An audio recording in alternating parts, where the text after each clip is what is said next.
There's two purposes to a newsletter, either classic morning brew, start a newsletter, monetize with ads, or there's the build a newsletter to hopefully use that as some form of funnel. What are some of the mistakes people make when they try to pitch a sponsor? One would be starting too early, not asking questions and understanding their goals, and not following up enough. Sales in a more traditional way, you need to understand the prospect's problems, pain points, and then provide your product as a solution. How I think about it in general is an ad-supported newsletter is a great business model. It's definitely tougher than it was 2, 3, 4 years ago. But yeah, using a newsletter as a funnel for small or enormous businesses is, I think, the highest ROI channel possible.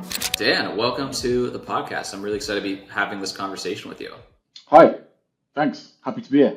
Exciting stuff. You're going to be in the US soon for the newsletter conference in Austin, which I won't be at, unfortunately. But I feel it's cool to be doing this across the pond, right? Because you're in London right now, you said. Yes, going to be in Austin for a week for the Newsletter Marketing Summit, I believe it's called. And yeah, part of being an entrepreneur based in the UK is late evenings. Oh, I didn't think about that.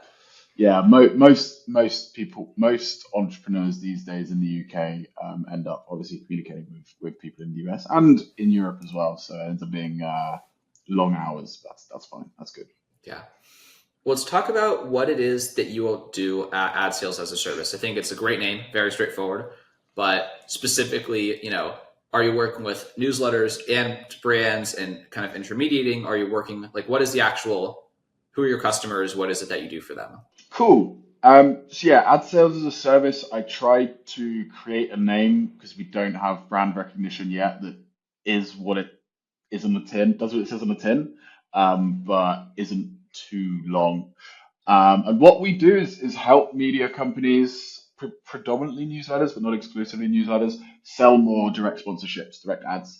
A couple of nuances within that. There's a lead gen option and a full sales cycle option, which is ultimately an alternative to hiring an in-house salesperson for a newsletter or a podcast. Large YouTubers or influencers. One of our clients is an events company as well. Any sponsorship or advertising supported business would be a really good fit for us. In terms of newsletter specifically, so my background is in newsletter ad sales. How I got into it, kind of pre-Beehive, I think is probably a good way to, and pre-newsletter explosion. Is I was training to be a lawyer, found it terribly boring, looked at my older colleagues, they looked terribly bored, and then kind of moved to a startup called Revenews, which had a couple of revenue streams. One was an app, but one was media, investing newsletter, webinars and content as well, and was doing ad sales predominantly on the newsletter. It was our biggest media channel, but also looking at webinars at the time because of COVID, and then events and content media sales in general. Moved to Daily Upside after Finimize got acquired, and that was good fun 3 years or so. Was there as the first hire, and there were a newsletter, about 900k subscribers at the time. Now own a portfolio of newsletters. I believe is still a newsletter first business that focus on financial advisors, or if not primarily, as well as. And at the time, that was kind of when Beehive was launched. Newsletters were already popular, but becoming more and more and more popular. And a bunch of people with small, medium, some large newsletters kept on reaching out and being like, hey, you're director of sales at the Daily Upside with 1 million subscribers. We now have 30, 20, 50k. How do we make money? How do we sell ads? We've got a few inbound deals. I kept on getting that exact scenario, and I thought it was really interesting, A, that there's so many, and B, that people needed help so frequently. And that kind of spurred me to quit my job and start this business. Quit my job without a full plan, as I think wasn't the most sensible thing to do, but nothing like no income and London rent to spur some urgency. Um, and after some great freelancing and more like fractional solo work, yeah, built the agency in its scalable form that it is still in today. That's awesome. The newsletter sales and newsletter sponsorships, I'm always curious, and I have a lot of opinions that, like, sometimes I feel like everything's kind of the same, right? Like, everyone tries to treat things like they're different in terms of like email, social, and it's like, oh, well, newsletters are so different than this, but it's also kind of just the fundamentals of like you're paying for attention. What do you feel like is unique about newsletter sponsorships as compared to just like any other channel? Just like, well, you're just kind of buying an ad. Like, why is it different, special, more complicated, or is it just people? That's a mistake, and it's kind of just the same as like any other relationship between a publisher and an advertiser. Yeah, I would say there's an argument to be made for both. That you're just like, don't overcomplicate it. You're just selling ads. You're just selling engagement, and relationships come into it. There's an argument to be said for that. I could see there's some validity in that, but ultimately I think that's wrong, in my opinion. Um, and every ad format is unique in its own way. Some are objectively better or worse for different business goals from the publisher perspective, or marketing goals from the marketer, the buyer's perspective. Podcasts, for example, are not going to get you an extremely low CAC in the next week or month. Newsletters, I would say, or like performance marketing on Facebook, like, are very much, you're going to get this CAC hopefully, and it's very short-termism, which is neither good nor bad. Newsletters, I'd say, what makes them unique is they kind of straddle the line between performance marketing and non-performance marketing, whether it's more demand gen or full-blown, not measured brand awareness. Depending on the audience, depending on the brand, they can kind of be useful for both. And I think most brands do view newsletters as performance channels, and that comes with benefits and challenges. Benefits being, if you have a partner and they're getting performance, they're going to be your best friend and they're going to renew until it stops.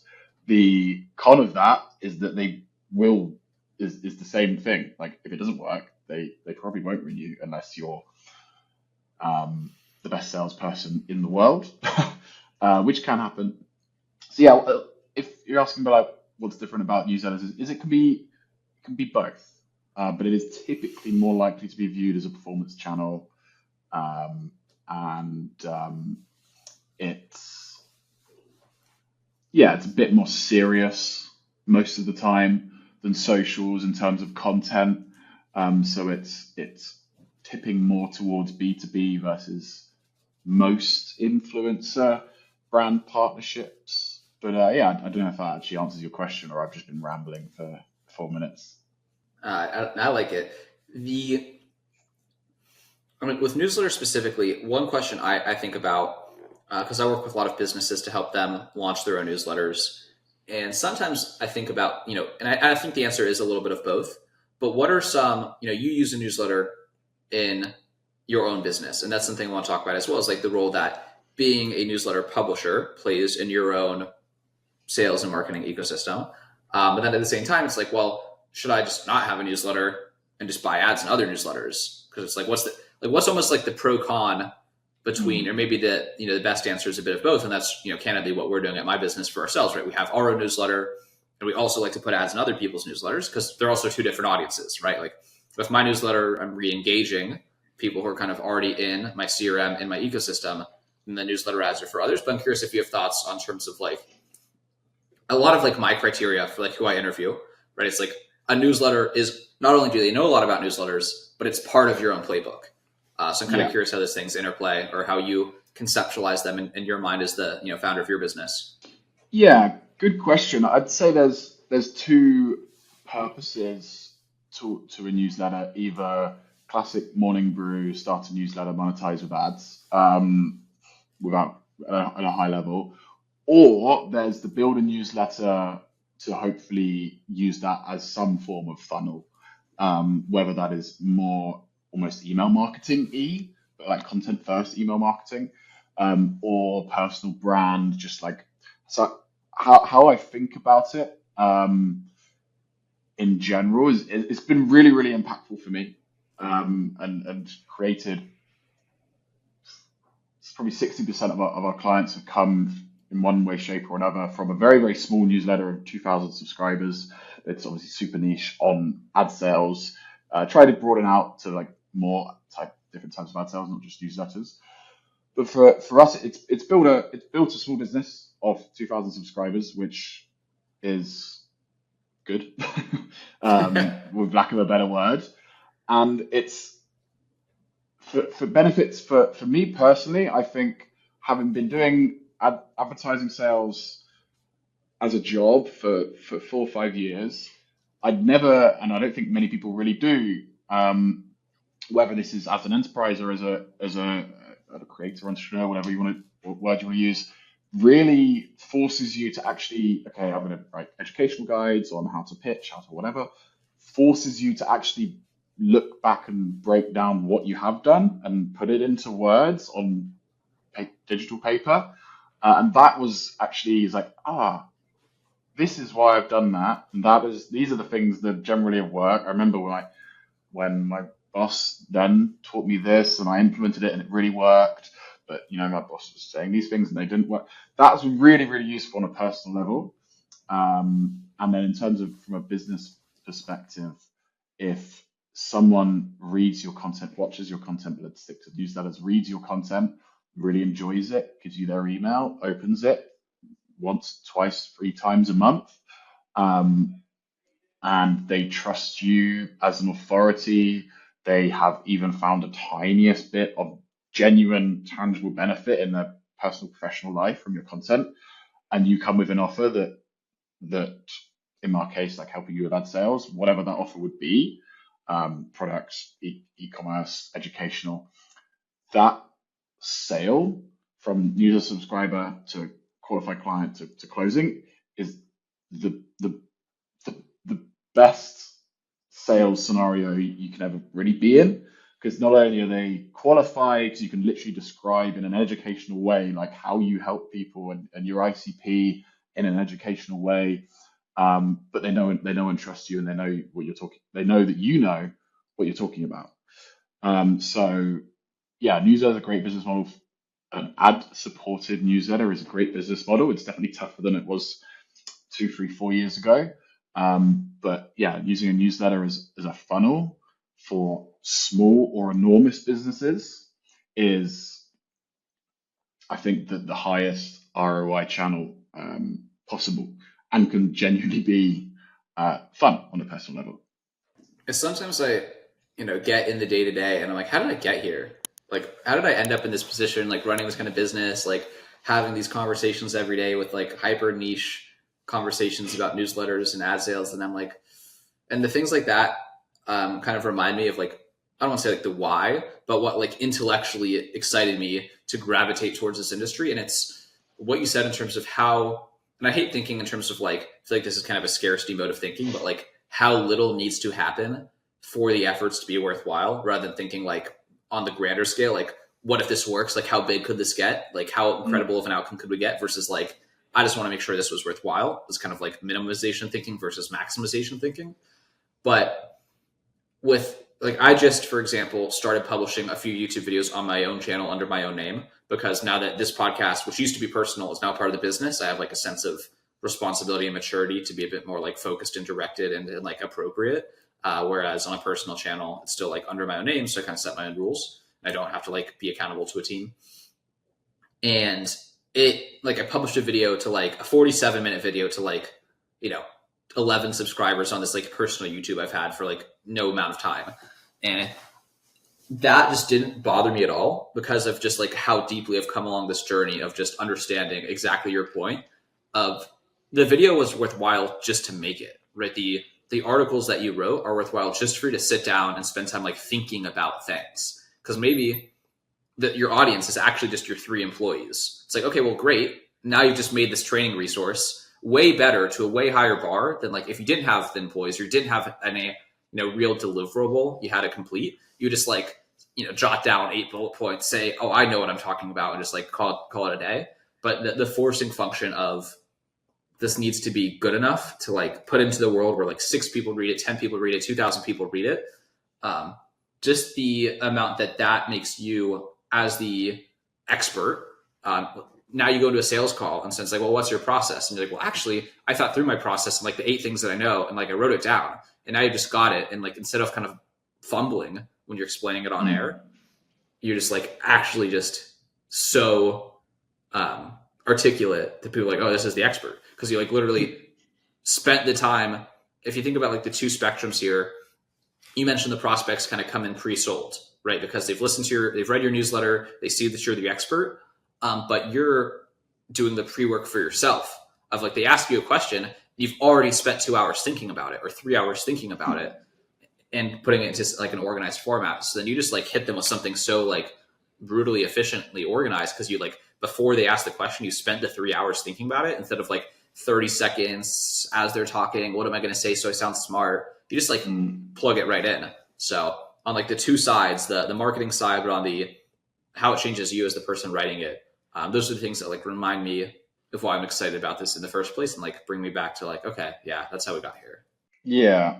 I think the zooming into that concept of what you just described that doesn't have a name, you can't edit your speech and delete it in real time. Like, as if someone's on a sales pitch asking you a question and you ramble and maybe you get to the right answer after a while that you could regurgitate again, but like writing that down, whether it's a how-to guide or even like a take or an insight on industry news or whatever it is, just the simple ability to you or someone on your team to write it, think about it, delete that bit because that's actually not relevant, and edit it and then publish it, or then speak it, or YouTube, whatever the format is, then publish it.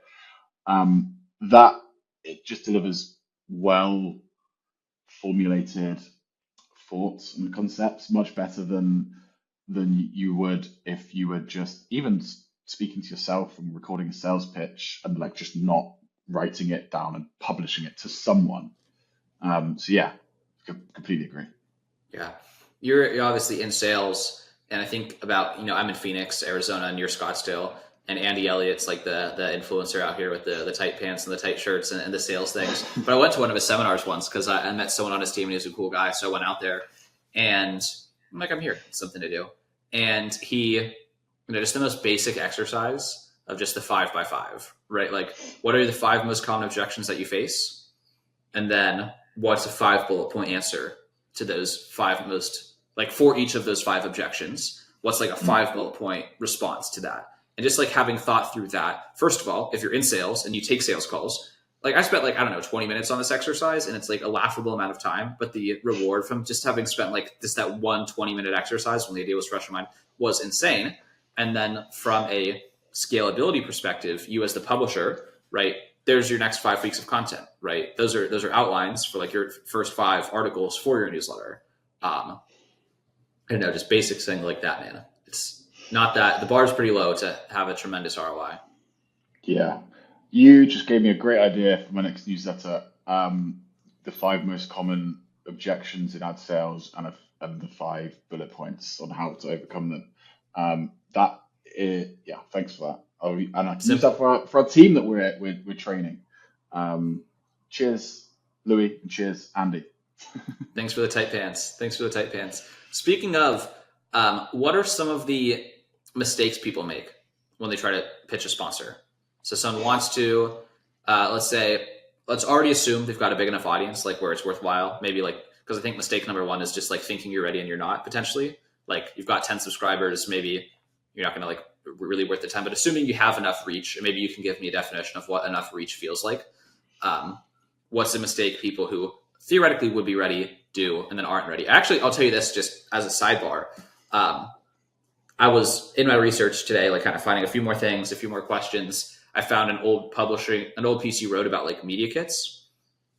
And I sent that to a current client who, in my sales call with him a few months ago, was like, one of my goals for this quarter is to make a media kit. I'm like, that's not really a quarterly goal. That's like a week goal. Just like do it one day.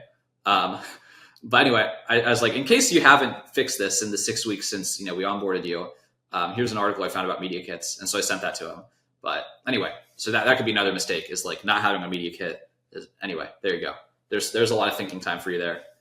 Yeah, I think if I was to boil it down to three most common mistakes, one would be starting too early or too late. I think people that are going for the classic ad-supported user business generally are more likely to start too early than too late. And some people say it's never too early to start monetizing, and that is kind of true, but you can be too early to start putting a lot of time, effort, or money into setting up sales processes, doing outreach, connecting, pitching, if your audience is 400, 5K, 10K subscribers, and there is nothing around the fact that you can only charge, there is a limit of how much you can charge per placement. Yeah, you can do some packages, but if you've got 5,000 subscribers, you're not going to be making more than a few $100s per well sold package. And yeah, put an inbound form as soon as you get started, because that's less time. But I would encourage anyone to try and work out what their monthly output in terms of revenue could be if they smash it, and to figure out, work backwards from that, because ad sales is a full-time job. Is it worth your time? And the number isn't universal because it depends on audience value as well. But 50K is like a nice round number that I usually try and work with. But if it's a super valuable audience, it could be lower, and it could be higher if it's a bit more broad. The second I'm gonna dive into, yeah, once you're already doing it, you are big enough to be doing it. You are the second most common thing that people get wrong is, I'd say, not asking questions in a pitch and not understanding the potential client, the prospect's goals, and just kind of leading with, "Hey, we're X, our audience is Y. Here's ad slot one, here's ad slot two, here's ad slot three, and this package is 30% off," and that can work. It's not terrible, but it's not that great. It's like sales in a more traditional way, you need to understand the prospect's problems, pain points, and then provide your product as a solution. Ad sales, media sales is ultimately that, but I would adjust it to, you need to understand their marketing goals and pitch your campaign as going to achieve them, or the solution to them, or aligning with them. Typical marketing goals would be new clients, acquisition, awareness, thought leadership, and I'd bring in who their target audience is first. So every pitch, once you've got someone on a call, should always start with discovery questions, which in this case is, who's your target audience? What's your goal? They're really the main two. Because then when you describe your audience and describe your campaigns, you can focus on the bits which they Yeah, you actually can care tailor it. about. Yeah, you can have an audience with a few different segments, and like segments within that, the retail investing segment and the tech professional segment. If you start talking about the wrong segment, you're going to put someone off. If you start talking about how awesome your your placements are for thought leadership or lead gen, but they actually wanted awareness, then you've just kind of cooked yourself for no reason. So I'd say understand people's goals and target audience, and don't just like get on the call and start talking about yourself. And then classic sales advice, but just follow up a lot. But I'm sure Andy Elliott says it in a lot more aggressive, militaristic way. But regardless of how the message is delivered, just follow up a lot until you at very least 3 times in a row without having answered, every 2 or 3 days at least. If it's a good fit and they are interested at some point, extend that to 5, 8, 10 times. increasing like the gap in between your follow-ups for efficiency's sake and not annoying them's sake. But yeah, so summarize, starting too early, not asking questions and understanding their goals, and not following up enough. I think when I tried to make the point earlier of like, and maybe it came out a bit jambled, was like everything's kind of the same, but everything's not the same. And there was a clip about this that we put on LinkedIn. That's actually like our best performing clip, which is like a Scott Adams statement or something I learned from Scott Adams, which is the idea of like useful beliefs. And as a person trying to navigate the world effectively, what is useful can sometimes be more important than what's true. And so it's just a useful filter to say, like, let's just view everything, like even as a thought exercise, right? Let's just view every type of sales as the exact same. Like there's no differences between we're selling potatoes, we're selling newsletter ads, we're selling this. Like, let's just take the frame of all sales are the same. And then at the same time, it's also useful to do the exact other exercise. We're like, oh, well, what are some important things to know considering the fact that this is actually different from everything else? And so I kind of like the intersection of just like as a way to think through improving at the thing. Well, what should I be learning from? Like, sales is no different from sales. I'm selling something. Doesn't matter if I'm selling to this person or this person, or I'm selling apples or oranges. Like, it's just sales. Then from the other thing, well, okay, there are nuances here, but I like the using both of those models as like a way to use like loop over the topic in your head and find interesting things, because fundamentally what you just, especially the second point of like, let's not forget what we're doing here is just we're selling something. And if you're step number one is selling something, because people are like, well, because I'm selling newsletter sales, they forget of just like, hey, do you want my package? Like, we got all these eyeballs, we got clicks and open rates. It's like, okay, but like, do they care? Like, you haven't started step one, which is like, what are their wants and needs, so you can tell your answer. And so I want to parlay that into kind of a similar question, which is, what factors allow a newsletter to kind of punch above their weight class and charge disproportionate sales? Because it's like when you are just, I think, for example, in like the Beehive ad marketplace, you're just like, you kind of commoditize yourself. And I don't think that's a bad thing, but like, you're just saying, and that's the whole point of like what you do. Because if you could get just as good of rates by just throwing yourself in the marketplace, like there'd be no advantage to hiring someone on your team, because it's just like, you're just like, there's just it's a name and a number, your name and a number. But like, what makes you not a name and a number when it comes to, because that's the whole point of like bringing a person, is because you're going to get meaningfully better results than just putting yourself in a listing of like, we're another media source. We've got impressions of this type of person, pay us $3 per click, versus a sponsorship deal kind of lets you tell a story that lets you potentially get a better deal. It's like, what factors of a newsletter contribute to punching above your weight class?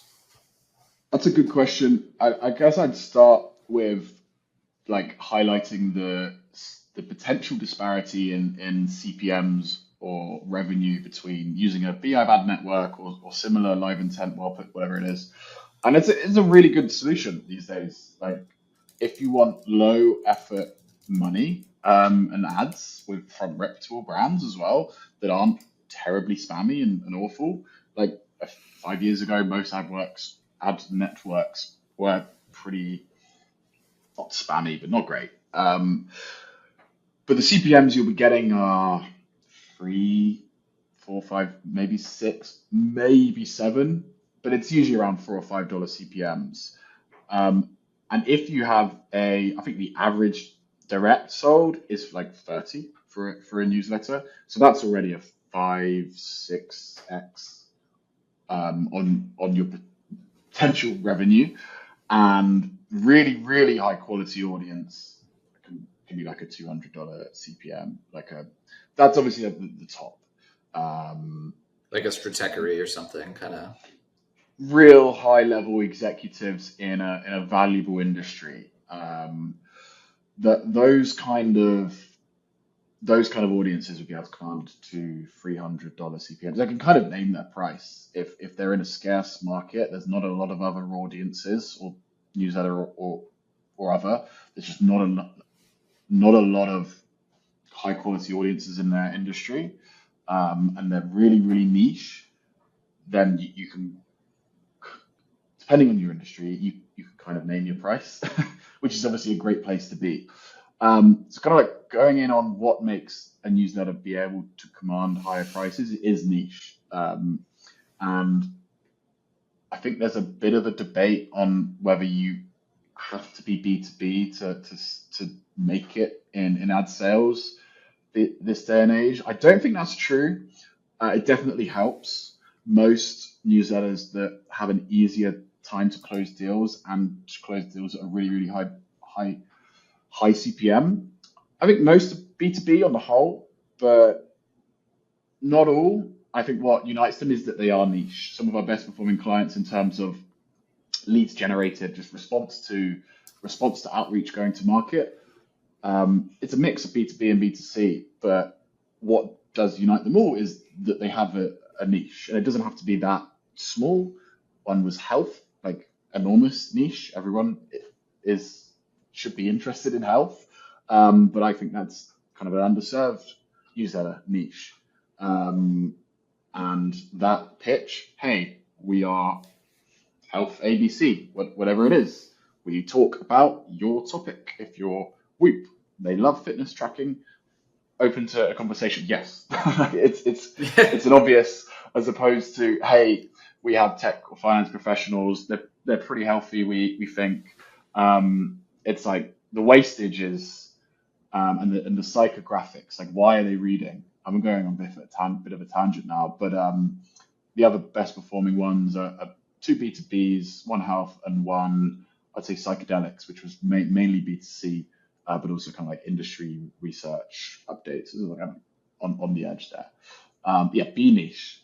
Um, Unless you have a lot of funding or really, really recognizable brand, being broad in the ad sales world is just not impossible, but it is just more difficult to generate interest, close deals at a higher CPM, assuming that you'll have some wastage as well, like just like the amount of, let's say, 60% of your audience is relevant as opposed to 70 or 80% or whatever the proportion would be. All are downstream of your journey, going to make your life a lot easier or tougher if you're niche or not.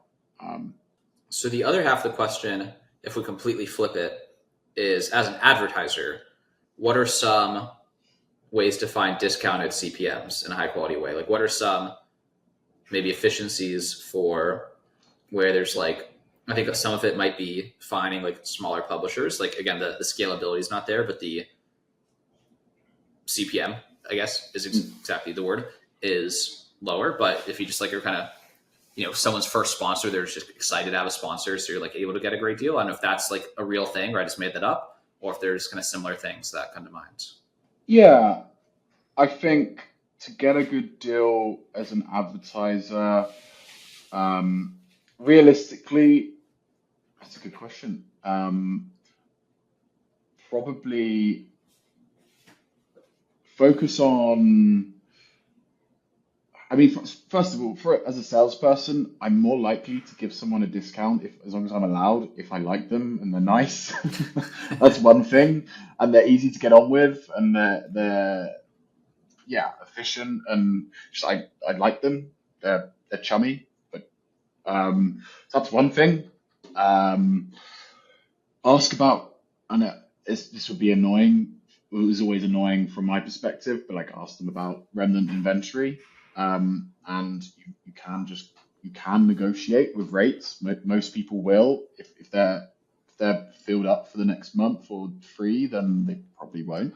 Um, but I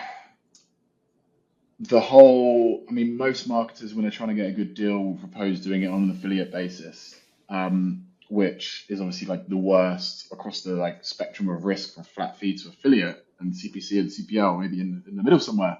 That's obviously the worst for the publisher. Like, I would encourage publishers not to do that as their primary setup, because you're relying on someone else's funnel and honesty sometimes to actually get paid, It's maybe true. 3 months down the line.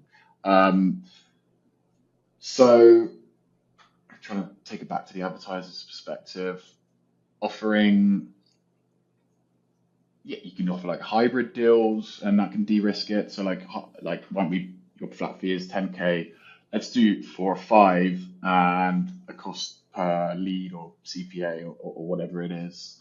Or why don't we share our funnel with you and be super transparent? If we hit this metric, then we will renew and we'll be your best friend for 12 months. And I think, or if it goes well, we'll give you a video testimonial. Like, what else can you give as an advertiser that is useful, or like access to conversion data as the advertising sales person or publisher in general is really useful. Like, most of the time you don't get that. Yeah, I think that, yeah. I like it. Yeah, it's all these kind of weird hacks that make the brain bypass like the traditional, I guess, cost evaluation or like logical circuitry, if you want to call it that. So like yesterday I was interviewing Lewis Nichols, who's the founder of Sparkloop, and he was telling me about how this newsletter, bootstrapped from like 0 to 30K, like basically overnight, because they did like launch webinars co-branded with other big publishers. And basically they pay these publishers to be a speaker at the webinar, let's say, like $500 or $1,000. But because it's like something interesting and cool that the person's doing, they just like made a whole sentence devoted to talking about that thing. But they probably would have charged a lot more than $1,000 for an advertisement to their list, when like in effect, you got the exact same thing, right? It's like you got them talking about you in a promotional way to their entire list. But when they might have charged $10,000 for an ad because it's like they got to participate in the thing, they just talked about it for free, or for the $1,000 you paid them to be a part of the program. So it's like this weird, and I don't want to call it a bait and switch because like it's not, but like in effect, these people who would like never consider $1,000 for an ad, it's like, no, I charged $10,000 for an ad, gave you an ad for $1,000 because of like some unique, like again, the video testimonial. So like throwing in these like intangible things that people haven't like in their minds made these hard coded rules around what they're worth. They just like end up doing fuzzier math, and then like there's like a weird, in effect, there's a bargain. So Yeah. I don't know. I thought that was really clever. You have to obviously like anytime there's like this was someone else I was talking to a little bit ago. I was getting my conversations mixed up. This was today, at least. I'm not like mixing up a conversation that wasn't today. I don't know if you know Jacob Greenfeld from, I think it's sales.com or sales.co. He's in Denmark. He's like an interesting guy. He runs a cold email outbound agency, and we were just catching up. And seeing like one of the lessons that he's learned is like there are no bargains, right? There just aren't bargains. And that's kind of the same thing of like, I've just talked about like, oh, it's a bargain, right? It's like you get $10,000 of ads for $1,000. But also there's all the work involved. So it's like, well, it's a bargain. Yeah. But then you got to do a bunch of work. And like, you have to put on the well-produced webinar and like succeed with it. Otherwise it's kind of more effort than it's worth. So it's more riffing on the same thread. What you have more of, time or money. Sorry to interrupt you there a bit. Like if you have more money than paying that 10K and not putting on a webinar, planning it, making a Canva is probably what you should be doing. One thing I've been doing, which is super random, on this, like it's a side project, a local newsletter for my area in Southwest London. And I don't want to put much time or money into it, because it's until it's a thing that makes money, and it's a side project, slightly passionate side project. But I printed off 6,000 stickers, put them around my local area with a QR code on them, and like just everywhere I'm going about my day, just stick them on lampposts and traffic light above where you press the button to cross the road. And it is very slow and very cheap. But if I had the money, it would make no sense. Or if I wanted to spend the money on growth, it would make no sense. But because I'm investing no money and happy to give the time in that makes sense. But yeah, I completely agree. Depends on what you have more of, time or money, or resources or not, or a team or not. You can get the same outcome with a different ask, or even just a different framing, like the same ask. Exactly. And that's where it's, yeah, we've been bootstrapped, as I think most agencies are realistically, and you have to get creative. Is there another kind of favorite scrappy strategy, either something that you've done for your own client acquisition, or like that you has been working for you in the actual kind of delivery of your services? Like something random, like for deliverability, you just like have like everyone, make sure everyone from your company subscribes to the newsletters to like give a little boost or something, like some random niche scrappy tactic. It didn't have to still be Yeah, doing it. Could be early days. yeah. I think scrappy. I don't know if I call it scrappy, but kind of creative levers that we can pull at scale to increase results. Creating our own like custom workflows that are. I mean, a lot of cold email agencies like Sales.co. I don't know the guys there, but I think they do a good job and they do a similar job to what we do on the lead gen side anyway. Um, Yeah, definitely. and like our just our workflows are really designed and like we build custom variables that are specifically designed for ad sales outreach. And so we'll build a custom workflow that will create the variables where you're describing the different segments of the audience, get AI to identify the prospect and rotate it depending on that. What I was doing as a human for 4 or 5 years anyway, like looking at HubSpot and say, I need to highlight the fact that they're B2B decision makers. Now it's Masterworks. I need to highlight the fact that they earn 150K on average, whatever it is. And having Clay or AI in general do that for you, creating the custom variables in advance, it's just taking what humans have been doing and works and seeing can AI do that with at least a 90 something percent success rate, probably better than humans anyway. So that's been really imperative, like really helpful for boosting results. Obviously, some of the other custom variables would be like our audience is interested in, create 12 custom variables, rotate them depending on who you're reaching out to. Um, Other things, I'd say deliverability, the annoying black box topic that it is with constant moving hoops for the right reasons, like Mm-hmm. spam related reasons. Um, Keeping up to date with that is a scrappy thing in itself. Yeah. There's I mean there should be a weekly or monthly newsletter on updates to the email algorithms or SEO algorithms. It's the same There, kind of. I got on someone's. I'm on a few deliverability newsletters. I think like that I read. So I'm on one of them. Maybe I'm missing the one you're talking about, but like up to date, this is what we think has happened in Google and Microsoft's Office. Like we see this in our data, and that would obviously be a great funnel for a deliverability consultancy or any relevant service. Um, but is there a newsletter like that I don't know of? I need to check.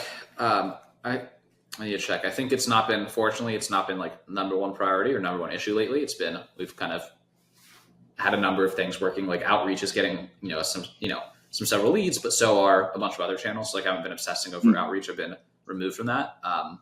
That's the thing about newsletters, right? You're interested in the promise. Once you're out of market for the promise, you're kind of out of market for the newsletter. So that's not super top of mind. I just know that when it was an issue, that's always part of my learning stack, right? It's like when I want to learn about something, let me get a newsletter. So I got learning semi-automated, at mm, least a reminder to learn, right? Sent to me yeah. about that thing.